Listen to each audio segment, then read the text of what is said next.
Yeah, look, I mean, first in terms of timing, I mean, it is interesting. I think that Yellen's saying something very different to what everyone else is believing. We are of the view that rates will rise and will rise this year. And look, generally speaking, if history is any guide, the first 4 to 6 rate rises are not bad for equity markets. Actually quite good, because it's an indication the economy is actually strong. There's the capacity to raise the rates and sort of quell a bit of activity there. So that's a positive.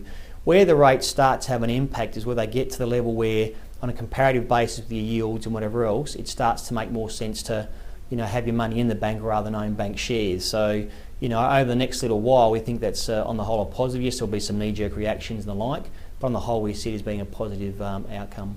And are there any particular parts of the market that you see benefiting as a result of rates rising in the US? Yeah, look, very clearly there's some well-documented examples there. The rate rise, of course, is driving the US currency, and so there's all the well-documented sectors that have been picked to death now, the healthcare sector and the like.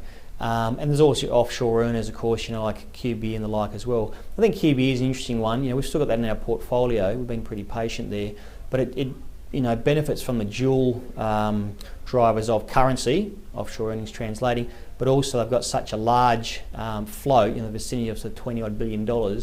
So an extra 1% in due course on that makes a big impact, and it's right through the bottom line.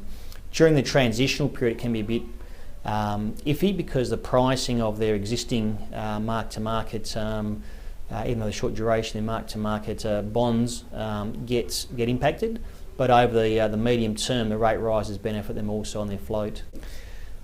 I think largely, there's still a bit to go. I think a lot of the easy money has been taken off the table now, but you've got to form a view where currency goes, and we think currency is going lower yet.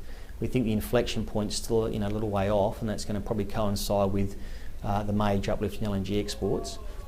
So we think the currency, there's probably two drivers. There's the strength in the US dollar itself, plus the weakness in the Australian dollar separate to that. So both those events, you just need one of those events to continue on, and you've got a declining currency. So we see the dollar going lower yet, in which case there'll be some more incremental gains. But I think the easy money's been taken off the table, and that's the people who sort of saw the currency trade early and positioned themselves for that.